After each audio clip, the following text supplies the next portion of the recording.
Hello everyone, welcome to Meha's wonderful garden. आज का मेरा पौधा है गुलाब का पौधा। गुलाब के पौधे से ढेर सारी फ्लावरिंग कैसे प्राप्त कर सकते हैं। अगर आपका प्लांट अच्छे से ग्रोथ नहीं कर रहा है, उस पर कलियां नहीं बन रही हैं और आपका प्लांट मिट्टी में लगा हुआ है, तो कौन सी खाद मिट्टी में डालनी है, महीने महीने कौन सी ऐसी फर्टिलाइज़र है जो कि ज़रूरी है प्लांट की मिट्टी में डालना, तभी प्लांट अच्छे से ग्रोथ करता है। तो ये सब कुछ आज इस वीडियो में आप जानेंगे, क्योंकि मुझे 3 प्लांट्स में की मिट्टी में फर्टिलाइज़र डालना है। तो अगर आप भी ये फर्टिलाइज़र डालते हैं तो आपके भी प्लांट अच्छे से ग्रोथ करेंगे, और ग्रोथ होगी तो फ्लावरिंग तो होगी ही। तो चलिए वीडियो को स्टार्ट करते हैं। चीज़ें हैं फर्टिलाइज़र पर जाने से पहले, कुछ चीज़ें रोज़ पे अगर कर लेते हैं तो प्लांट की ग्रोथ बहुत अच्छी होने लगती है। सबसे पहले तो अगर आपका प्लांट छोटा है या न्यू प्लांट आप लाए हैं, तो उसमें इस तरह से 1-2 कलियाँ आ जाती हैं। प्लांट 1-2 ब्रांच निकालता है, उसमें 1-2 कलियाँ आ जाती हैं। तो अगर 1-2 कलियाँ आ रही हैं तो उनको आप हटा दीजिए। प्लांट एक बार बहुत अच्छे से बड़ा हो जाने दीजिए, मजबूत हो जाने दीजिए, फिर इन कलियों से फ्लावर लीजिए। जैसे मैं करती हूँ, अगर प्लांट बहुत छोटा सा है और मेरे कुछ प्लांट 5-6 ऐसे प्लांट होंगे जो कि बहुत ही ज़्यादा वीक हैं और उसमें 1-2 कलियां लगी हैं, तो इन सब को मैं हटा दूँगी। इनको मुझे रिमूव कर देना है।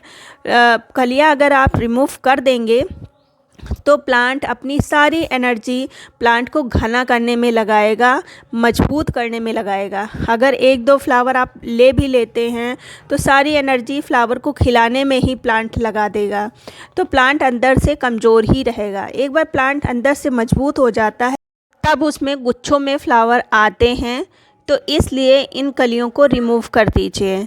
अब बात आती है फर्टिलाइज़र की। अगर आपके रोज़ के प्लांट मिट्टी में लगे हैं तो मिट्टी में कुछ चीज़ें डालना बहुत ही ज़्यादा आवश्यक हो जाती हैं। समय समय पर उन चीज़ों को देना प्लांट के लिए बहुत ज़्यादा ज़रूरी होता है। जैसे कि फ्लावर की एक लॉट खिल जाने के बाद मिट्टी में डालना आवश्यक होता है। अब ये देखिए, ये मेरा प्लांट है, हालांकि न्यू ग्रोथ स्टार्ट हो चुकी है, कलियाँ 1-2 आनी स्टार्ट हो चुकी हैं, लेकिन फिर भी अभी तक मैंने इसमें किसी भी तरह की कोई फर्टिलाइज़र नहीं डाली।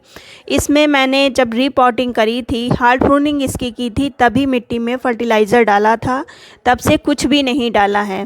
अगर आप केमिकल का यूज़ करते हैं तो मेरा तो मानना है केमिकल फर्टिलाइज़र आप प्लांट पर स्प्रे करें और मिट्टी में जो सॉलिड फर्टिलाइज़र होता है, जो ऑर्गेनिक फर्टिलाइज़र होता है, वही डालें। अगर ऑर्गेनिक फर्टिलाइज़र आप मिट्टी में डालते हैं, उससे मिट्टी की पीएच भी सही रहती है और फर्टाइल मिट्टी बनी रहती है। तो कौन सी मैं फर्टिलाइज़र डालने जा रही हूँ, अभी देख रहे हैं कुछ प्लांट की पत्तियाँ भी येलो हुई हैं।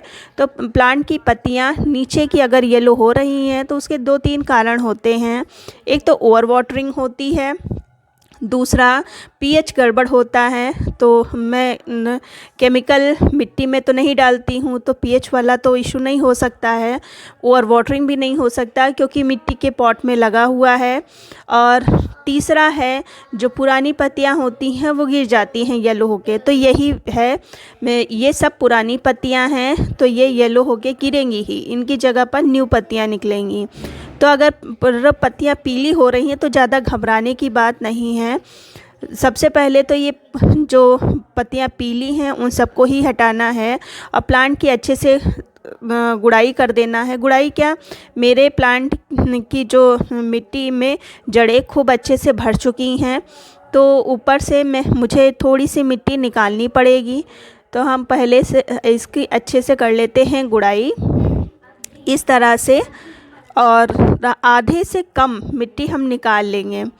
तो अगर आपकी प्लांट की मिट्टी में जैसे जड़ें बंधी नहीं हैं तो आप मिट्टी ऊपर चढ़ा के भी ये फर्टिलाइज़र डाल सकते हैं, लेकिन जड़ें खूब अच्छे से भर चुकी हैं। जबकि ये मेरा प्लांट जो प्लांटर है काफ़ी बड़ा है, लेकिन फिर भी जो जड़ें हैं वो खूब अच्छे से बंध चुकी हैं, तो हम ऊपर की मिट्टी ही निकालेंगे।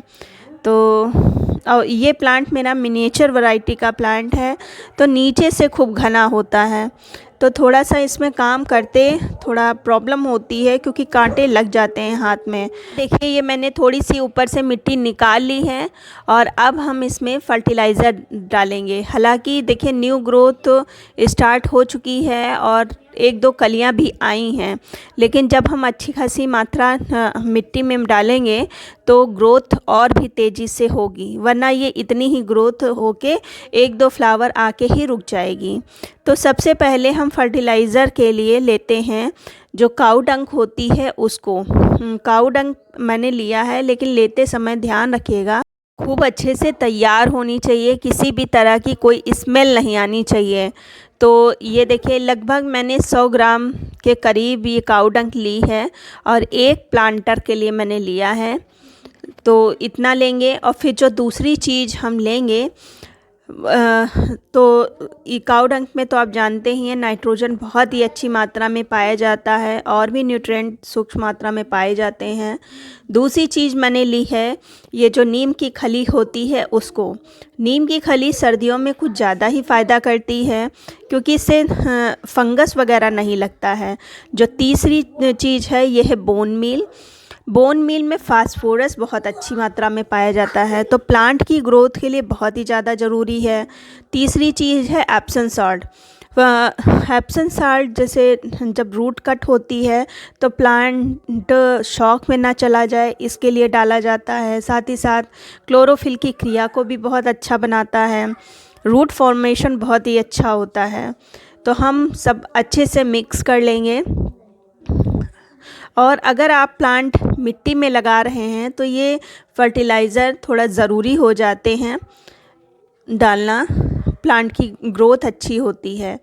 तो इस तरह से हम ऊपर ऊपर डाल देंगे और फिर हम मिट्टी डाल देंगे और पानी का विशेष ध्यान रखेंगे। क्योंकि मेरे तो प्लांट मिट्टी के पॉट में लगे हैं तो इतना ज़्यादा नहीं है। अगर आपने प्लास्टिक के पॉट में लगा रखा है तो पानी बहुत ही संभाल के डालिए, क्योंकि इस समय धूप तो निकल नहीं रही है तो पानी ऑब्ज़र्व ही नहीं होता है, वाष्प बन के उड़ता ही नहीं है, तो मिट्टी में ही भरा रहता है। इसलिए पानी का विशेष ध्यान रखें।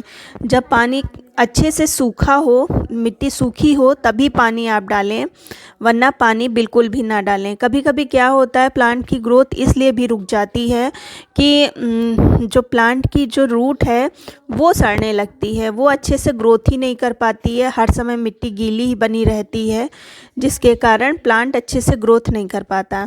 तो सब कुछ पानी है और सूर्य पर डिपेंड करता है।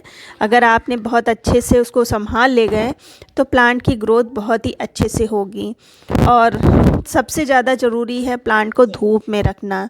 अगर आपका प्लांट अच्छे से ग्रोथ नहीं कर रहा है तो आप प्लांट की जगह थोड़ा चेंज करके देखिए।